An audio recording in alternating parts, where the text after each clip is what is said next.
નમસ્કાર દર્શક મિત્રો, હું છું પરમા અનિશા. તમે જોઈ રહ્યા છો લોક સામના ન્યૂઝ. તો જોઈએ આજના સમાચાર પંચમહાલથી અમારા રિપોર્ટર સાહિલ પઠાણ સાથે.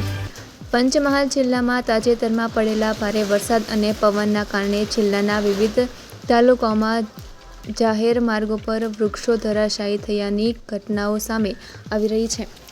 વરસાદી વાતાવરણ વચ્ચે વાહન વ્યવહાર ખોરવાય નહીં અને નાગરિકોને કોઈ મુશ્કેલી ન પડે તે માટે જિલ્લા વહીવટીતંત્ર દ્વારા ત્વરિત અને યુદ્ધના ધોરણે કામગીરી હાથ ધરી તમામ રસ્તાઓ ખુલ્લા કરવામાં આવ્યા છે. સામાજિક નવીનીકરણ વિભાગ, ગોધરા અને માર્ગ અને મકાન વિભાગના સંયુક્ત ઉપક્રમે જિલ્લાના તમામ પ્રભાવિત વિસ્તારોમાં સઘન કામગીરી હાથ ધરવામાં આવી હતી. તાલુકાવાર પૂર્ણ કરાયેલી કામગીરીની વિગતો જોઈએ તો ધોધંબા તાલુકામાં રણજીતપુરાથી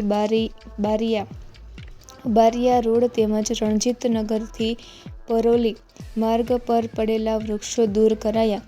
એ જ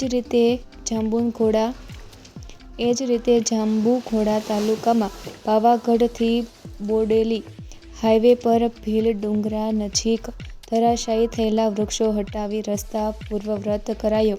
તદુપરાંત શહેરમાં હોન્સેલાવથી લાભી રોડ પરથી અવરોધ દૂર કરવામાં આવ્યો. હાલોલમાં પાવાગઢ બાયપાસ રોડ પર વડા તળાવ નજીક પડેલા વૃક્ષો દૂર કરી વાહન વ્યવહાર પૂર્વવત કરાયો છે. કાલોલમાં પણ મલાવથી કાલોલ રોડ અંટા ગામે રસ્તા પર પડેલા વૃક્ષો હટાવી વાહન વ્યવહાર સુરક્ષિત કરવામાં આવ્યો છે. તંત્રની સતર્કતા અને નવીનીકરણ તથા માર્ગ મકાન વિભાગની ટીમ દ્વારા સમયસર કામગીરી કરવામાં આવતા જિલ્લાના મુખ્ય વાહન વ્યવહારના માર્ગ પર સલામતી સાથે વાહન વ્યવહાર પુનઃ શરૂ કરી દેવાયો છે. વહીવટીતંત્ર દ્વારા ચોમાસાની ઋતુને ધ્યાનમાં રાખીને આવી અકસ્માતિક પરિસ્થિતિઓ માટે ટીમ સતત એલર્ટ મોડ પર રાખવામાં આવી છે. તો ફરી મળીશું એક નવા સમાચાર સાથે. ત્યાં સુધી જોતા રહો લોક સામના ન્યૂઝ.